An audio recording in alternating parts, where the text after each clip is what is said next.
Well, thank you very much and good morning to everybody. This is Flashpoint, the voice of national unity, and I'm David Kortie. As usual, we are here every Friday at 10:30 to discuss your health. And today is no exception. I have in studio two distinguished doctors. One of them is Dr. Rohi Martin from India, and she's a specialist when it comes to cancer in the eye. We also have in studio Dr. Alan Goba. We just call him Dr. Allen. We used to call him by the first name. Dr. Allen is here also to talk about cancer in the eye. The both of them are from JFK Eye Center.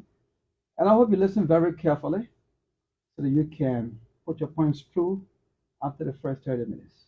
The format is 30 minutes of discussion, 15 minutes for you, the public, to interact with the doctors by asking questions or making comments. In the last 15 minutes, they will respond to your points or questions. And so let me start by informing you that we're also on Facebook. Just go to David Kortie on Facebook and you will see the entire thing on Facebook. Please. Dr. Martin, let's start with you. Welcome to Liberia. Thank you so much. All right. Let's start with you by telling, we wanted to ask for introduction, but we don't have the time now. It's okay. We'll get to know you better. What is cancer in the eye? Give us the details. Or what does it mean to have cancer in the eye? So, cancer basically means an abnormal growth, that is, the cells in the body are growing at an abnormal rate. Now, it can be on the eyelids, which can present as a lump. It can be inside your eye, or it can be in the orbit, that is, the bones around. So, you feel like your eye is popping out. Oh, So, that is how eye cancer can look like. I see. So it can be on the eyelids. Yes. It can be inside the It can bone. be inside the eye, it No. can be inside the bone, it can be around the spaces of this eye. So it looks like a mass which is pushing the eye out. I see. Yes. How dangerous is it? So if we catch it in early stages, it is very treatable, no problem. But if we delay, if we neglect, it can spread to the brain, to the different parts of the body. Then it becomes dangerous. Oh, so in other words, you are suggesting that early detection is good. Yes. It's good that we always check the eye doctor, especially an ophthalmologist. Yes. Not just anybody. Yes. An ophthalmologist, an eye doctor, who will be able to detect it early and tell you what to do. Yes. But how can I, as a person in my home, detect or know that what I'm having is actually eye cancer? So if you look in your mirror, you see if anything abnormal, if you see that eye being red for a very long time, you see something reddish for long, you see something growing out of your eye, some mass, some lump you see around the eye, please come to us. We are always here to help, because an ophthalmologist can tell you whether that's harmless or not. Okay. Yeah. All right. So when we see something like red eyes or whatever, we should try to come to the hospital. Yes. And find out what is that. Yes. Okay. Dr. Allen. Yes, sir. What do you want to add to that when it comes to detecting eye cancer? Well, first of all, it's important to let our people know that not everything is witchcraft.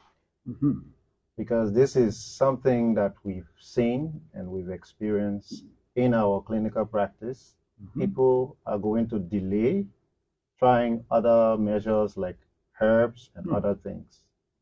So we are just trying to encourage people that whenever they see something strange on their bodies, they shouldn't attribute this to witchcraft, because it could actually be something very treatable, and they should hurry and come to the hospital for an assessment and possible treatment. Do you treat many eye cancer cases at the JFK? So we do see quite a number, even though I may not give you a 100% figure off my head, but there are some common cancers that we see. For example, we see cancers on the eye surface, what we call squamous cell carcinoma. It's a cancer that grows like a flesh. Okay. And covers the eye. So most times it makes the eye red, and most people don't know it. They may mistake it for other conditions that are harmless. Mm-hmm. And if they try to apply other means, it gets worse. We also have seen some children with masses on the eye that appears to pop the eye up. Mm-hmm. There was one case that was referred from Phoebe Hospital recently, Mm-hmm. and this child had a very big eye. So it actually was a cancer from a small age, but because they had not sought care early, it grew, and because of that, it disfigured her face. So cancer can be disfiguring. It can cause vision loss, and then it has the potential to spread to other areas, especially the brain. Yes. So it's important to let our people know this information. Now, you mentioned that we should stop blaming witchcraft. Sometimes we say, oh, somebody did something to this child or so. Now, I have a question for you also, Dr. Martin.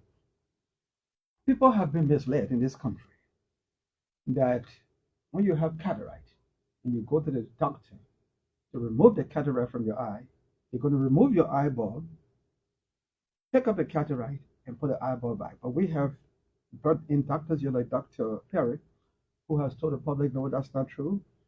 The eyeball does not have to be removed to remove cataract. Because if that happens, the optic nerve in the back of the eye will be destroyed and you will see normal. Yeah. All right. What about cancer in the eye?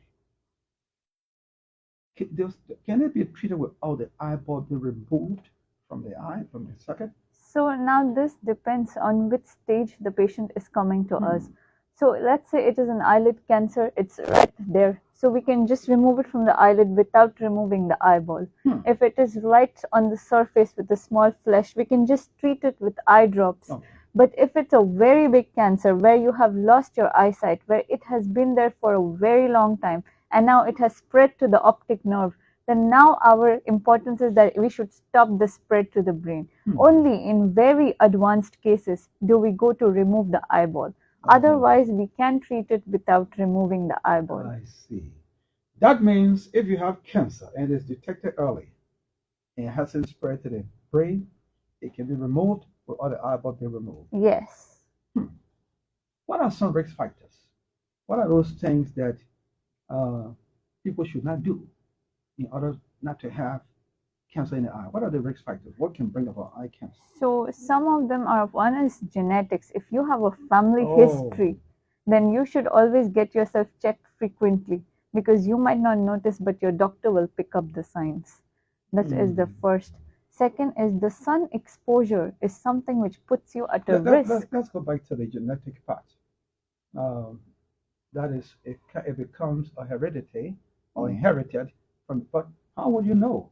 In my case, I've invited more than 20 medical doctors here for over 13 years now to talk about health. They have talked about glaucoma, cataract, retina, and other. I haven't ever heard about cancer in the eye until today. How will I know that my parents, mother or father or uncle, had a cancer in the eye, and that it may be the same thing with me? How do I know? Because it's a strange thing in Liberia.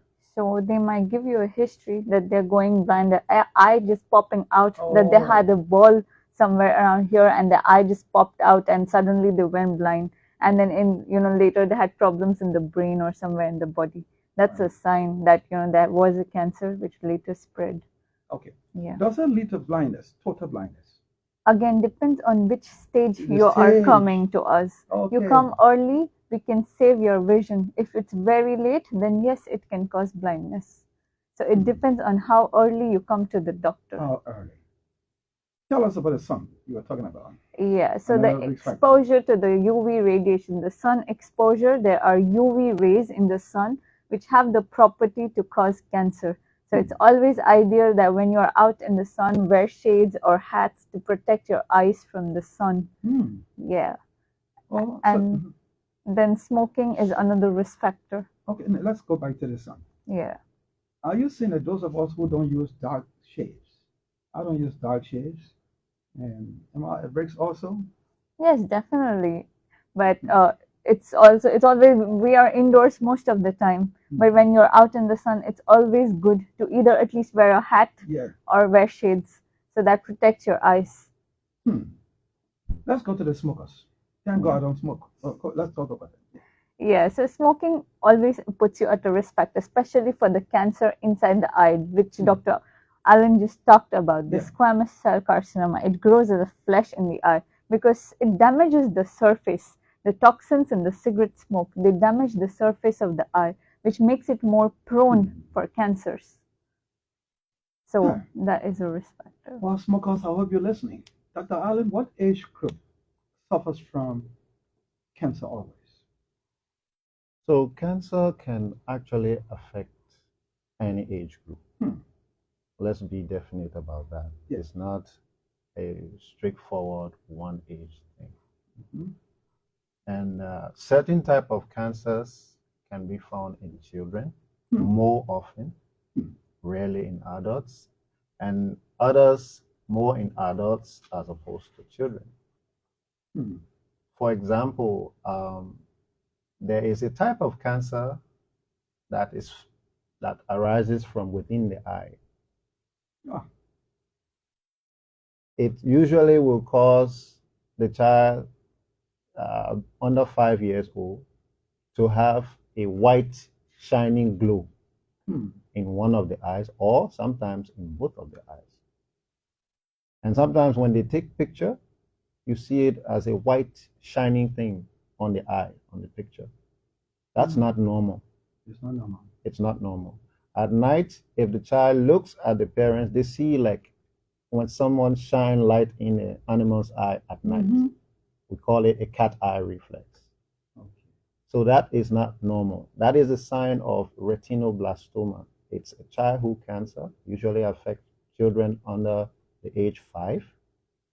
And it's something that should be checked by an ophthalmologist. And the earlier, the better. Because these cancers have the ability to destroy the eye. Not only that, disfigure the child's face and also spread to the brain. And that is the end stage of what would have been a good outcome. Now go ahead, sir. Then there are also other cancers that could occur, especially in the elderly. So we have something called uveal melanoma. It's a type of cancer. I'm sorry, I'll have to use some of these words. No, you need to. Difficult and let me tell you something quickly before you It's go difficult to translate to the layman. Yeah, I know. Right? But it's a cancer that occurs also in the eye. It affects the pigmented tissue of the eye. And then it has the ability to take away vision, and it can also spread. Let me share a little joke with you. I invited one Dr. Samuel Dopo here. I hate to always mention his name, but I do it because he's my very, very good friend. He was one time the chief medical officer at the JFK. So when he came up, we were talking about ENT. That's about 13, 14 years ago. You're talking about one of my professors. Yeah, your professor. But he's my good friend too, so I can talk about him. Yes. So when Dr. Dopo came here, those medical terms were coming out. I said, but Doc, there are people in the market who follow my program too. They need to get this understanding. You need to calm down. He said, all right, I'll do that. But the next one that came was bigger than the first one. So I just left it. So I love medical terms. There are two things I love to listen to, the legal terms and the medical terms. They're very beautiful. But as you hit that big one, just tell her what it means. That's all I want you to do. That's what I try to do. Yeah, please do that. Yeah. So uveal melanoma affects the colored part of the eye. You know, we black people, we have what we call melanin. So it's the pigment that makes your skin dark, that color that makes your skin dark. Yeah. So there are cells in the eye that can produce that pigment. So it is those cells that the cancer attacks. I see. And they become cancerous and they create a mass and destroy the back of the eye. So the patient loses his vision. So the stage at which it is irreversible is when it reaches the brain. Yes, if it's spread to the brain, it's a bad prognosis. It's the outcome is bad. So we usually will not allow the cancer to reach to that stage, but rather we want to eliminate it at the stage where it is contained in the eyeball. Okay, Dr. Martin, how many types of cancers are there, actually? He has been talking about the one in children, but how many types of eye cancers are there? Oh, there are many Oh. types of cancers. What? There are many types of cancers. We have so many types. I mean, Just for the eye. yeah, we have different types for the eyelid, different types for the back of the eye, different types for the ocular surface, and there are some cancers which spread from the body to the eye. Oh. So let's say you have a cancer in somewhere in the body, it can spread to your eye. My goodness. There are so many types of But then cancers. this is very bad and dangerous because there are over 100 different types of cancers. Yes. Over 100 different types of cancer.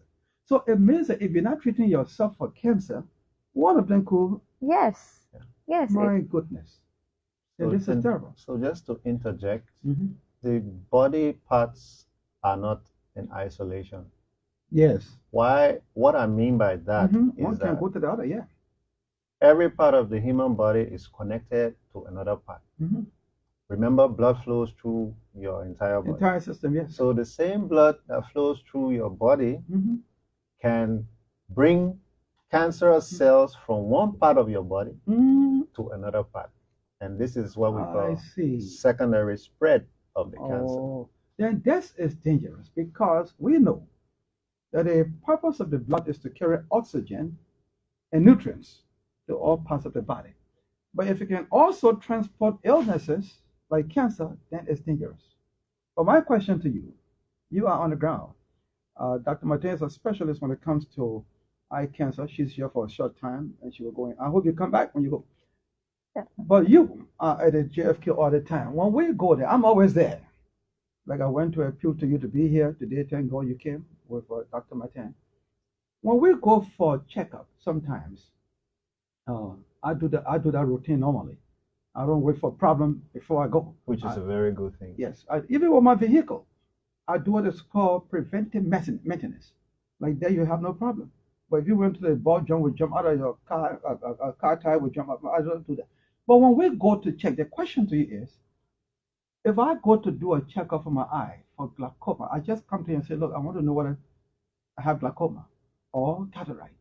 Do you also check to see whether there are other things, or you only check for what I go to ask you for? So the answer is yes. We check for other things that you may not be expecting that are there. Yeah. And as doctors who are ophthalmologists, don't forget we became doctors first. Yes. So we kind of survey the entire body when it comes to medicine, and then became specialized as ophthalmologists. Okay. So when you come and we see the eye, we also take a panorama survey of other parts of the body. Yeah. And also ask you personal questions about different things to try to have a fair idea about whether you are having either a mass or a swelling somewhere that has the potential to spread to the eye. For example, somebody could come with a mass in the eye, a swelling on the eye, a male who is past 60, and then you ask him, do you have urinary symptoms, like you have difficulties urinating or blood in your urine and all of that? And he says, yes. This could well be a sign that this person has some prostate cancer. Yeah, prostate cancer, yes. That has spread, and the eye is also involved. So yes, we do take a general survey of the body in relation to the eye we are specialized in treating. And this will even give us idea about, what to expect in the eye and how to even refer this person to other specialists in order to collaborate with those specialists in treating the whole body. So it's not just the eye, but we treat it in relation to the rest of the body. Yeah. How long does it take, Dr. Martin, to remove cancer from the eye? All the types. Let's start with the different types. You want the eyelids, how long does it take? The one that is inside the eye, how long does it take? The one that is in the brain, how long does it take? But before you answer that, the program you're following is Flashpoint, and I'm David Kortie. We are on ELBC 99.9, and it's all over the country, every part of Liberia. Thank God for the management, for the great improvement here that is all over Liberia now. We're also on Facebook, David Kortie's page. Just go there and watch it. If you don't have the time now, take your time this evening or tomorrow or the day after. Yes, you can go ahead. So it depends on what type of cancer it is. Let us say we are dealing with a cancer which is just of flesh on the eye, what we call the squamous cell carcinoma. If it is small, we can treat it with just eye drops, where we give patient the eye drops and we ask them to come back to us, and within 2 months we see a lot of improvement. And then if, let's say, if it's a mass, a lump on the eyelids, we just do a surgery where we remove the lump and we send it to the pathology lab to see what kind of cancer it is. Some cancers are okay with just being removed. Some cancers might need extra radiotherapy or chemotherapy. So depending on that, we will modify our treatment. And if it's, let's say, in children and we are dealing with retinoblastoma, like what my colleague here talked about, then let's say it's in the early stages, we just give IV chemotherapy, and we examine the child every month to see if the cancer has progressed. Is it small? Does it need any injections, extra injections or treatment in the eye? And most of the times it responds well to this. So it depends on what type of cancer we are dealing with. That would determine how long you're going to take. Exactly. But what is the minimum time or the maximum time it takes sometimes to do this? There's no 1 hour, 2 hours? No. So the operation you're telling? Yeah, the surgery. So it depends on what type of cancer and how big it is. If it's very big, it will take us long time. If it's a small one, that long time would mean how many? Maybe 2 to 3 hours. Can you imagine that? Or more. Yeah. Or more. Yeah. That shows how serious it is. Yeah. Because with cataract, 15 minutes. Yeah. You're good to go. With glaucoma, maybe 30 minutes, you're good to go. But if this is going to take 2-3 hours, that is a very serious case. Yeah. And some cancers have to be managed with other people, not just the ophthalmologist. No. Yes, it's important to say that because when cancer spread, then it involves other parts of the body. You have to also talk to other specialists in that part of, because that's not your territory. Yeah, cancer now. Yeah. Other doctors specialize in cancer. Yes. So it's important to note that when you go to the hospital and you are diagnosed of cancer, you have to understand that other doctors will have to also see you. Yeah. And other tests will have to be performed. Yes. Because like most people go and they think that, I'm only here for my eye. Why are you sending me to the neurologist, or why are you sending me to the radiologist or whatsoever?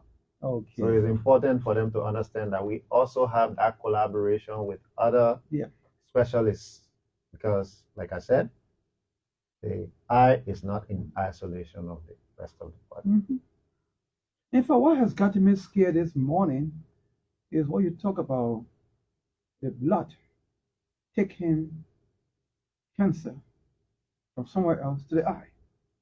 Because if you are suffering from prostate cancer, especially men, or you're a woman, you're suffering from cervical cancer, or cancer of the cervix, and it has not been treated.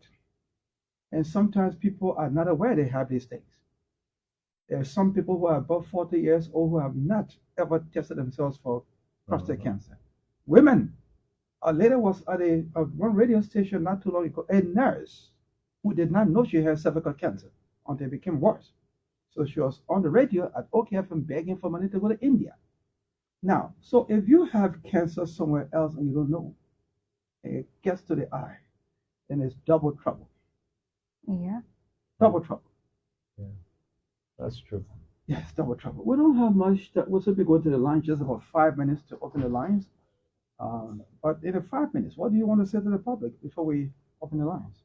So if you are experiencing anything abnormal in your eye, you see the redness, you see a mass, you see your eyes looking a little big or little small, or you see it's not straight, it's cross, just come to the doctor. The doctor will take care of you. All right. Don't second guess. No. And patients who have HIV, they are at a higher risk patients who have a history of cancer, patients who have a history that somebody in their family had cancer. They are at a higher risk. Please come to the doctor. Just go for a checkup every 6 months or at least once a year. It will help you a lot.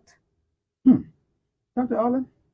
Yes, I mean, she put everything in the perspective which I wanted. I just also want to further buttress the point that you don't have to feel sick or about to have to, let's say, fall down on the ground and collapse for people to say something is wrong with you. Mm-hmm. If you feel like your vision is or your sight is reducing, just go and see. You may not know what is going on with you, but the doctor can examine you and speak to you and tell you this is the problem. Mm-hmm. And from there, you will know what you didn't know. Yes. So I like that. Don't sit home and allow your sight to go away without having a checkup. A checkup. Yes. That's the most important thing. That's the takeaway from here. That's it. And let me say to you, being informed is far better than facing the consequences of your ignorance. Knowledge is power. I repeat, being informed is far better than facing the consequences of your ignorance. If you don't check the hospital, you think you're okay, my friend. I don't care how beautiful you are as a lady. You became Miss Liberia or whatever. I don't care how handsome you are as a man. And you just sit there and you don't check the hospital for anything. It may be too late. It may be too late. So we're going to take a short break now. And when we come back after the break, the numbers you're going to call are 0777 511 977. 0777 511 977. Those from Lofa County, Grand. Your number to get us by Lone Star. So it's 0886 511 977. 0886 511 977. We'll take a short break and we'll be right back.